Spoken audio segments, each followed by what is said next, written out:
Tout d'abord, je suis directeur de l'agence Bio, agence de promotion et développement de l'agriculture biologique. Un mouvement qui existe, on le sait, l'agriculture biologique depuis longtemps finalement, depuis très longtemps, mais qui s'est structuré, on va dire, depuis le milieu des années 80 et qui, de fait, travaille depuis toujours sur la question d'une relation d'une agriculture qui tient compte des aspects biologiques. Donc oui, la rencontre s'est faite avec un certain nombre d'acteurs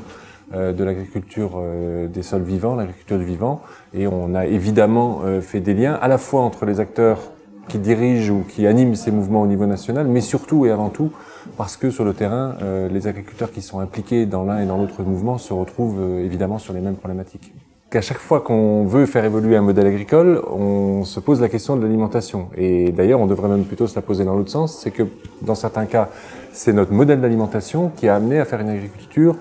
très intensive, très uniformisante et utilisatrice de produits chimiques de synthèse. Donc le choix, il est effectivement de dire quel est l'axe produit.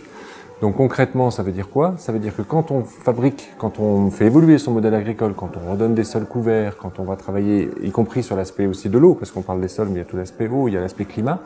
il faut qu'on puisse aller jusqu'au produit, puisqu'on veut associer le consommateur à cette question, un consommateur citoyen, qui dit moi je veux bien, ça m'intéresse, est-ce que je peux en manger de ces produits-là? C'est de quoi à la fin du circuit? Donc il faut qu'on trouve une solution dans tous les cas. En agriculture biologique, on a construit des circuits complets allant du champ jusqu'au magasin, si je puis dire, ou jusqu'à l'assiette, en ayant une certification à toutes les phases de la construction. Donc je crois que dans tous les cas, il faut qu'on arrive à ça.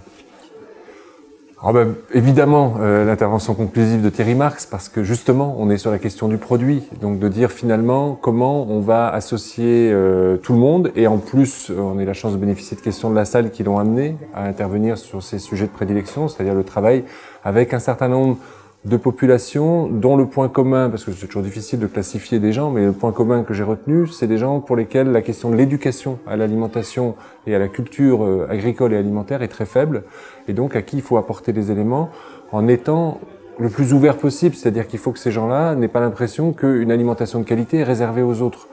sinon on aura tout raté. Il faut absolument que ça soit le contraire, qu'on se dise une alimentation de qualité, elle est forcément pour tous, sinon c'est pas la peine qu'on se batte, quoi.